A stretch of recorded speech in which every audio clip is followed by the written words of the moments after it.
Okay, so the next question was Bob Lester. Very familiar with scarcity marketing, but what would it take for SOE to produce more product and still maintain scarcity marketing component? If the answer to the above question is people, what would it take for SOE to add one quality person per month to the staff per production? Overhead would drop on the percentage basis drastically after the cost of onboarding was recovered, and the per unit cost would stay close to the standard deviation of current process. They're not here. That's what I was going to say. The challenge is the people actually being available to even be on staff. They're not here. Like we have people. So there was a ton of sewing industry here. They've died. Like they're literally dead. They're in the ground. We have people working here that are really good right now. None of them know anybody else that can sew. We bring them in and we start them sewing entry level, and they get infected by something. We had a girl working here. Actually, we spoke about her, I think, even on this podcast earlier, because today is the next day. We had a girl working here.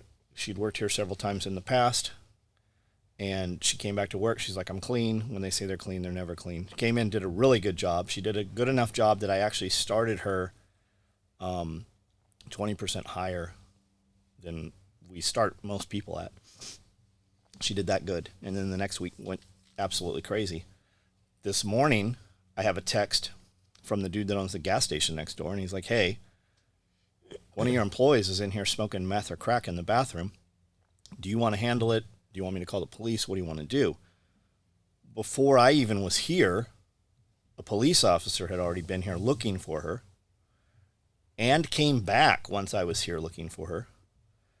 And that's just the thing. Like, she was doing really well, and then she's not doing really well. The problem is you have all these girls who have grown up in this community here, and some of them go off and get clean, but the temptation is there. Nobody wants to do hood rat shit by themselves, right? Nobody wants to do criminal shit by themselves. Nobody wants to smoke meth by themselves. So they always get those other ones they're clean-ish, but they're easy to drag back in. So it's adults. And Bob, man, I know you've been here and seen it, but I don't think until you have to kind of be here. Like I was hopeful still. When we got here on the ground, we ran radio spots and newspaper ads. We had 127 people come in the first week to try to work here. Yes, I want a job. Yes, I want a job. And we had people that were really, really good. And we're like, cool, be here Monday. They'd never show back to work. The ones that did show up, a few of them, and I mean, we still have a couple of them working here. We've had people on payroll here for 15 years that have been here, two particular ones. But what we did was, like, we would unthread the sewing machine. I'm like, if they can work here, because in California, everybody knew how to thread a sewing machine, change the needle, and operate the machine. Coming here, though, and it sounds shitty, but a lot of it is that the IQ level of the general population is lower than a lot of other places. So we have button pushers here, not my crew, but Carhartt, for instance. You take people from Carhartt and put them on our sewing machines, they don't know what to do. Carhartt has them running 1,000 pieces a day. They line the thing up. It's got a clamp that presses down.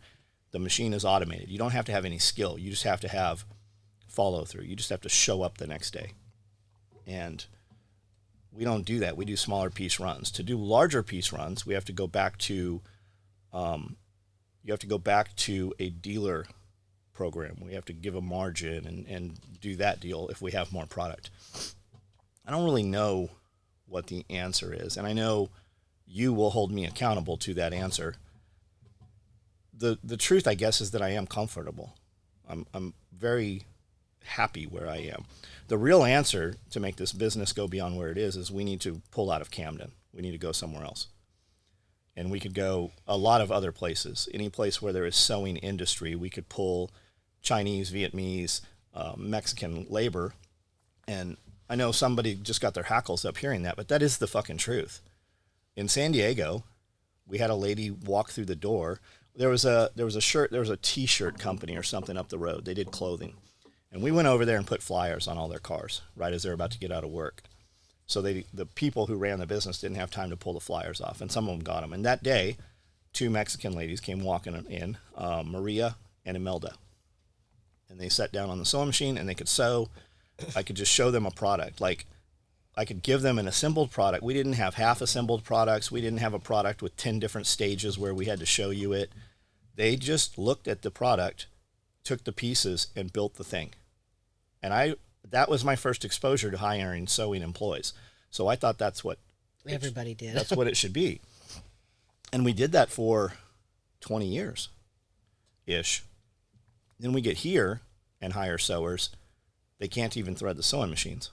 It's on them. It's just, that's how it is. We would need to relocate, really. And I'm like, okay, maybe we bring somebody in and we just pay them twice as much. Like, we actually had that conversation. As everybody's laying people off and scurrying for labor and all this stuff, we gave everybody raises. During COVID, we gave raises. This year, we gave a raise. I mean, we put a ton of money into our employees. And, I heard Andy Frisella say, somebody had asked him about employees. He's like, you almost have to pay your employees more than they're worth to get even part of what you expect from them. And you almost have to pay them more than they're worth because in their head, they know, man, I have a good job. I am not going to go anywhere with the capacity of person that I am and ever get paid more than this. So we really did. A lot of money has gone into the employees in the last 24 months. Mm-hmm. And the talk in the town is out there. I mean, we do see new faces walking in. We had a lady walk in here 2-3 weeks ago who had worked at Carhartt for quite some time. She had worked at Carhartt with some of my employees that are here currently, worked at Carhartt with one of our ladies' mothers and sisters, and she's really good, like good. So, I mean, that did some. It's just people, they're just animals, they're creatures of habit, right? Well, I don't know if I want to leave. I've got a pretty good job. I'm secure right here. Carhartt's starting to lay some people off. If I leave, I probably can't come back. And in a small community, that is very much how things are here. If you say something, if you quit in a manner, if you even quit, right? The people at Carhartt here are amongst you. You see them in the restaurants. You see them, the upper management and stuff, and they'll hold a grudge. Oh yeah. So like we've had girls come into work that are really good, take off, and I'm like, so what do you think of her? And they're like, she's a bitch. I'm like, what are you talking about? You didn't even talk to her. She sat down, could totally sew. She sews better than you do. She fucked my boyfriend in high school, or some bullshit. I'm like, you're 50 years old. Like, when was high school? You didn't even finish high school.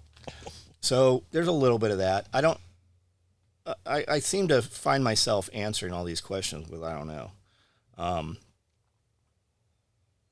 I would, if you came to me and had some ideas, that I will listen to you because I look up to you. You're definitely doing business at a level larger than I am. And I trust you. I value your opinion. Mm-hmm. And if you came to me with some ideas, I would definitely I would listen. And my first instinct is always to dig my heels in. No, we're not going to do that. But I always end up kind of warming and up to them a little bit. So if you have some ideas, I would listen to them, Bob. Eric Holzer. I think what you're saying about Lucas and T-Rex Arms on the November 9th live stream was spot on. I agree with you in that I also believe they add value. In fact, I think the emphasis they put on reaching out to the video game and airsoft communities while trying to normalize things like SBRs, full autos, and grenade launchers is genius. Ben Shapiro always says the politics are downstream of culture. You know who else says that? Tim Pool says that all the time. And the Botkin family clearly agrees. Unfortunately, I also can't help but agree with your feeling that Lucas is not a fan of you or SOE. When he was preparing to launch their chest rig, the Ready Rig, he did a series of posts on Instagram in December 2020 called Know Your History. During one of his live streams around that time, I asked him if he's ever used SOE gear. He sort of scoffed, chuckled, said no, gave me the impression that he knows of you and SOE gear, but actively chooses not to use it. I'm still a fan of him and his company, but that certainly puzzled me. I believe you've cemented yourself into the history of fighting gear, so how somebody can have a post about 2000s era London Bridge trading and Eagle gear and leave out SOE seems quite strange to me. If he were to use some of your gear in a YouTube video, I have to imagine that there would be a large influx of people looking to buy your stuff. I know you don't hate money, but I also know about the goals you've already achieved and the goals you plan to put in place with regards to your new business model. Would you welcome the notoriety and demand of the products from a whole new group of people, or would you loathe the increase in demand considering evolving business model? I don't know, man. Money's money. If we upped capacity, yeah, we would definitely need more business. So I don't necessarily care. No, I wouldn't care where it came. If he walked in here, I would stop what I was doing and give him my time. I think what he's doing is valuable. I think he is smart to target those other markets because he does not have credibility in the real markets with the real meat eaters and the real warriors. But if what he's doing is working, and this is just perception, right? I've not looked deeply into his company. I've not dug through tons of material and spent weekends looking at his shit. I think he made these chest rigs and realized, holy shit, we don't want to make these fucking chest rigs. From just reading, I saw a post of him, and I thought it was a cool fucking video. It caught my eye. I'm not subscribed to him. I don't look at his stuff. But on Instagram, in the little tiles, under the little magnifying glass thing, when you're just like in search, a video came up, and I didn't even know it was him at first. And he opens his back door, puts his rig on, and then pulls a mag out, puts it in the gun, and starts shooting. 200 some comments. Everyone was talking shit. Every one of the comments was shit talkers. Why wasn't your mag in the gun? Why did you have to put it on? This rig is a low profile rig. Why didn't you already have it on? I don't know why. I don't care why. I thought it was a cool video. I thought, shit, we should make a video like this. But all those dudes shit talking. I haven't gone back. I went back a few days later and they did not remove the comments. And there was a lot of comments in there saying these rigs are falling apart. The stitching is poor. I haven't seen one. I don't know that anybody's walked in my building with any of his gear. He jumped into a field. They built some stuff that is super easy to build, which I guess is why we're just now building it, because we've built all the hard stuff. And now this is low-lying fruit. Like we never would have, 5 years ago, you'd have never seen me fucking put elastic in anything that a mag's going in. And I've always said, I'm like, Blackhawk stayed in business with their lifetime warranty because nobody exercises the warranty, because 95% of their customers will never even use the gear, much less use it to wear it out.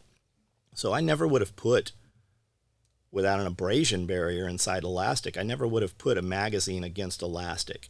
PMags are a different story now, right? We have PMags. They're not Stay-Nag mags. They're not as sharp. You couldn't put an AK mag in one of these rigs. I tell guys, don't put AK mags. It will hold it.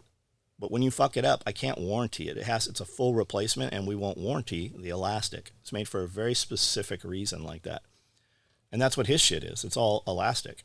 Wait till he has to start fucking warrantying those. But the saving grace is you build that into the financial plan of that product, right? 5 guys are going to use these to the point where they can wear them out. You're going to have 5% of people who are YouTube guys that are going to thrash them or cut them or break them on purpose as a torture test to show you that they can break them. That's the thing. I'm really hard on gear. When a dude comes in and he's like, what's your warranty? I'm really hard on gear. I'm like, yeah, you probably don't want to buy my shit. I don't try to sell my stuff. My stuff sells my stuff. Most people who found us from somebody that knows us, who they trust and believe in, and they trust that they're using the right gear, right? So that's how you usually find out. We don't run any paid advertising. It's all word of mouth. So I don't know, man. Fucking more power to them. I think what they're doing is neat. I can't really watch him because he's just got that squeaky voice, right? He might be, and I could be totally, with this comment right here, I'm sure there's some little twat in here that's going to take and screenshot this video and send it to him. So that probably cuts any fucking choice, a chance of doing anything with him in the future. I don't care. I like his brother's shit. When his brother, I've watched all their videos on comms, plates. Like, I send their videos to friends. I'm like, hey, check this out. Here's some information I think's pretty good. You should probably look at this, pursue, unravel this thread a little bit. The kid, he captures a lot of guys, especially dudes that are not alphas. The alphas, they won't fuck with him. But the kids, the skinny little airsoft kids, they look up to him, right? Because that's where, I don't know where he even came from. I don't know if he was a gun guy or an airsoft guy or what. But people align with him, right? Especially like the kids that are going to be bullied and picked on. They align with that kid. So, good business model. His brother's fucking super well-spoken. Holy shit. And even he's pretty well-spoken. When they do a live feed or a video that's got all three of them, I think there's 2 other brothers and him. They've got their place, man. And they do have value. And I have learned things from them, absolutely. I don't know that I've ever met any of them.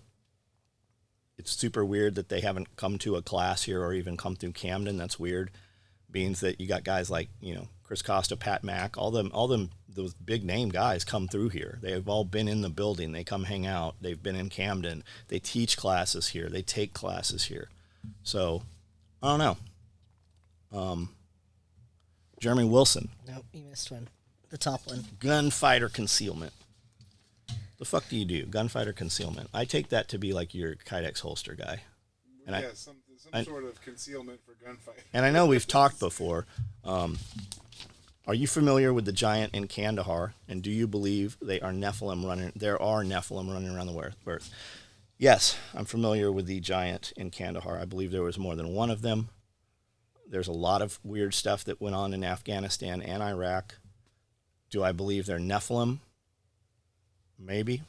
When you look at mud flood and free energy and all that stuff, it all kind of commingles. Do I believe it? Yeah. It's neat to look at. We've got dudes that send me links on that stuff every day, and what I think when I see those links is you are not fucking accomplishing anything in your life if this is what you're looking at. It's fun to watch. It's awesome to talk conspiracy theories. But you better have a fucking ton of money. Like, you better have every fucking thing you want if you're sending me videos on shit that you can't prove, you can't touch, you can't feel, and they don't fucking directly affect you. So it is very easy for me to get sidetracked. I have intentionally been trying to not touch my phone when I wake up in the morning. I don't even check messages when I wake up in the morning, because when I do, it reprograms me. It changes my thought. I walk around when I'm taking care of the animals and shit. A lot of times I'm walking around without my earbuds in, because then I have my own thoughts. Trust me, try this. Rather than listening to music or listening to YouTube videos or podcasts, we have fucked ourselves up in that we are not able to just be alone in our heads with us, and it changes what your accomplishments and your direction. And that's this stuff, right? The Nephilim stuff. And I'm very interested in it. But you can't fucking prove it to me. You can't. It's science fiction until you can bring me a thing. And I've seen all the videos. I've seen all the videos about the petrified giants and all the stuff around in the rock formations that look like they are leg bones and human, like they've literally carved into these rocks, faces of giants and bodies of giants and stuff. And I don't think anybody carved that shit there. But war within arm's reach. Can you touch it? Can you taste it? Can you feel it? Does it affect the temperature of the water in your pool? Does it help you raise your children? Does it add to your bank account? Does it allow you to do things this weekend that you would like to do and not have to do things that you don't want to do, right? Does it change anything in our lives?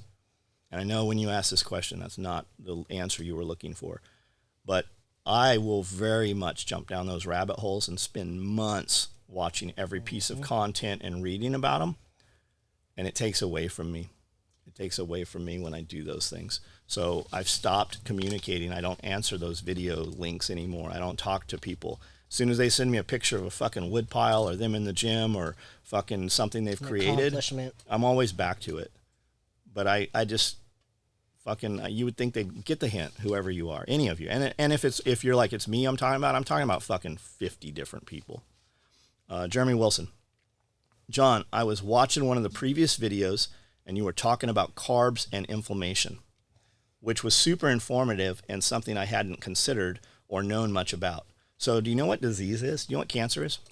It's the lack of oxygen. Diseases cannot live in oxygen. When your body is utilizing and producing oxygen correctly, you do not have diseases. Carbohydrates, no matter how you look at them, become sugar. Mm-hmm. And that's what feeds inflammation. The first thing they tell people with cancer to do is to stop eating sugar. I don't know if they even tell you that anymore. No, probably not. But when you see people, I just beat cancer, or when you see people on chemo or whatever, and they're out and they're eating like shit, that's a choice. Those are choices. All I see is, and I understand addiction. I get it. I don't have those problems. It's easy for me to sit here and say this. But if you're on chemo and you're out at fucking Chili's and you're drinking alcohol and you're eating any processed food and then you're having dessert and you're running a Kickstarter or a GoFundMe or something, shit, we might as well be raising that money for your coffin. So I hadn't considered much about it. Are there certain veggies or other things that have similar issues? Yeah. Sugar. Potatoes, they're carbohydrates. Any type of potato. Sweet potatoes, not as bad. Sweet potatoes are not fucking potatoes. They're different. They're more, if you're going to eat carbs, fibrous carbs, green leafy vegetables, cruciferous stuff, broccoli, cauliflower, carrots, they're straight sugar. That's why they taste good. That's why they add them into smoothies, because they sweeten them. Apple, straight sugar. There's still fiber in them. It's less. It's better with the fiber. So there is no essential carb. Your body does not require carbs to live, whereas you do require like protein and amino acids and that sort of thing. And everybody's like, but wait, your brain feeds on carbs. It feeds on sugar. Fat. Right. It will burn fat for fuel. However, your liver is smart enough to know that you haven't taken in any carbs, so we're going to convert some of that protein to sugar to feed our brain. It's called gluconeogenesis. Your body is way smarter than you are, and all that to say, there is no such thing as I have to have carbs. You don't. Nobody has to have carbs. That's the biggest argument that I would always get into when I posted stuff about not eating sugar or grains. People are like, well, your body needs sugar to run. Well, it doesn't. It creates what it needs. Exactly. You don't need to supplement sugar. Correct. People they have no idea. When you break it down, like a bottle of Heinz ketchup, more than 50% of it, if you took the sugar out of the ketchup and put it in an identical sized bottle next to it, there's over half of the bottle is sugar. That's why Heinz ketchup tastes so good. Yeah. That's the real deal. And that's all that shit. Over 50% of the can of soda is sugar. And if you don't see sugar, and when you do see sugar, there's 12 other fucking ingredients in those things that is also other words for sugar. It's just different types. They have processed it so it's easier for them to fucking use it. Well, and we've been sold this bill of goods by, the nutritional companies. By your government, the food pyramid. Yes, the food pyramid. Like, you need to eat 9 to 12 servings of grains every day. Do you know what that does? That just makes you dumb. Grain brain. So, the food pyramid was designed for the poors. Mm-hmm. It's for the peasants. It's for the people on their system. And what do they give you at WIC and all those places? They give Carbs. You oatmeal and Chex cereal and all kinds of stuff, right? All kinds of processed stuff. That's for the peasants. You think Bill Gates is eating that? Well, I mean, he looks like he is. Maybe he is. Well, he's eating all that fake meat. But wealthy people don't do that. Well, that's like when, in the kingdoms, the king wasn't eating the gruel that the peasants were eating. Yeah, the gamekeeper. He didn't keep the game. He fucking prosecuted, put in prison, or killed the people taking the game from the forest. The game belonged to the king. The peasants down in the valley from the castle, they ate gruel. They were allowed to keep some of the cereal and grain crops they were growing to feed the king's animals. They were allowed to keep a chicken or two. I finished The Plant Paradox a while back that focused on a lot of vegetables that have harmful or irritant properties. Curious what your thoughts, experiences are. Thanks again for the content. Well, so everybody's a little different, right? There's some blood panel work, CBC, which is what's CBC stand for? Complete blood panel. Complete blood count.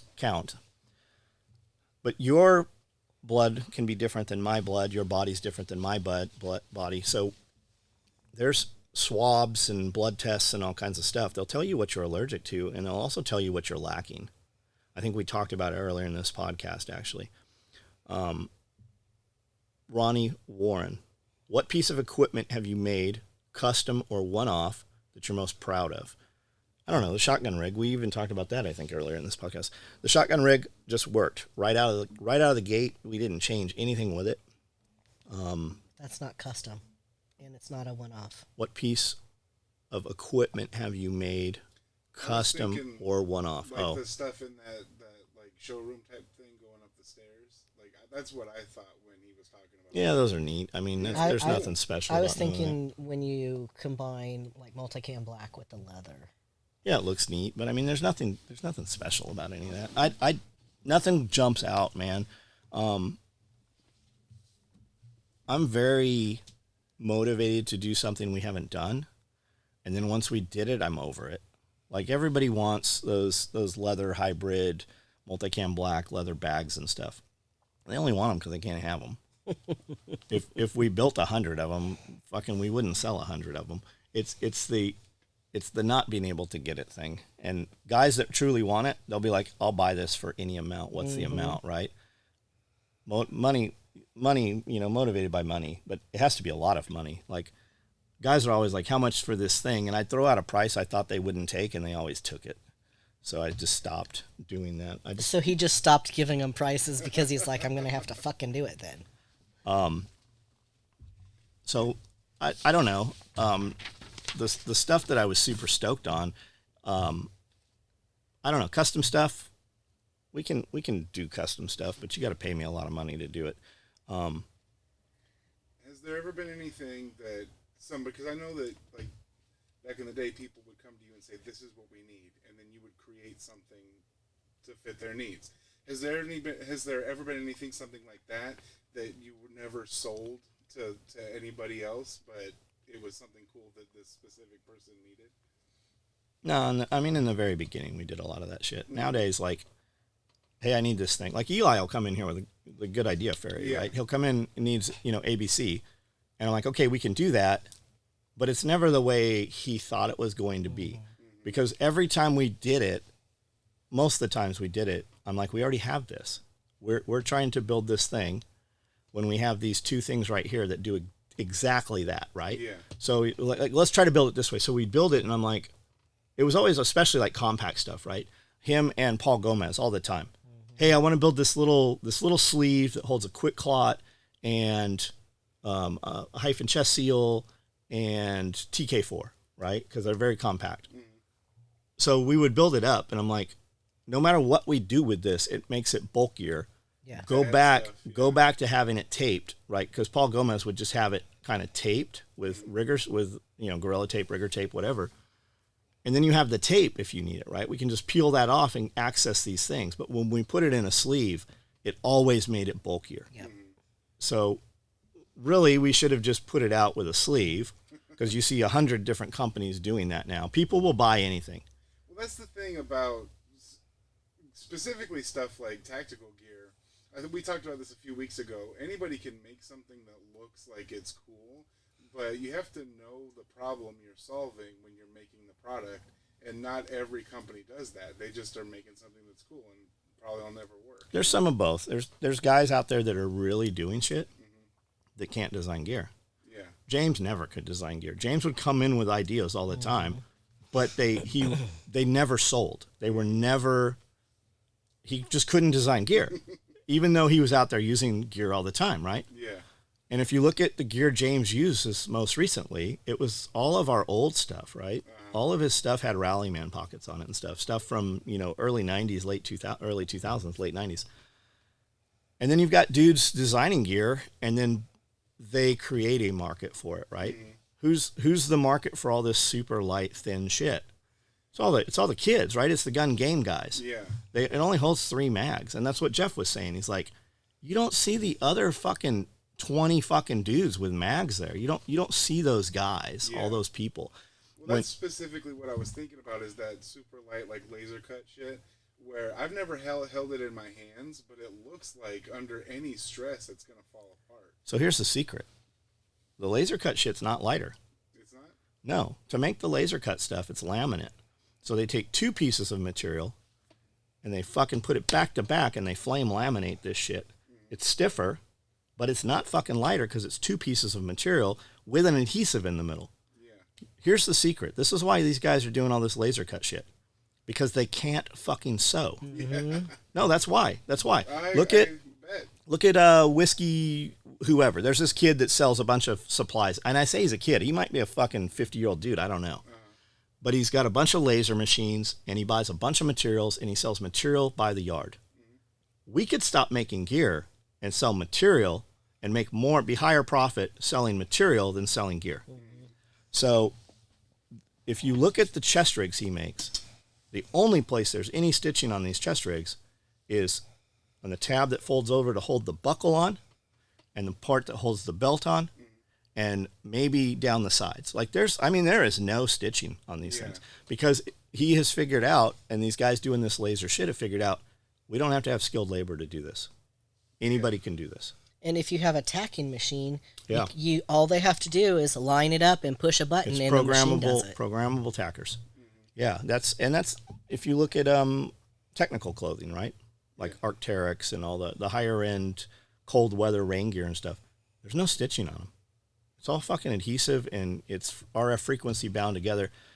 I watched a conference, the IFLA conference, I think, which is it's a textiles trade organization, right? And they do this thing where all these vendors come in, and when you go to these shows, you have the mills that make the thread, you have the machines that weave the material, you've got the printers, you've got everything's there, right? Whether you want to buy hook and loop, or you want the snaps, or you want to buy the machine that makes the snaps, whatever depth you want to be in the industry, those people are all there.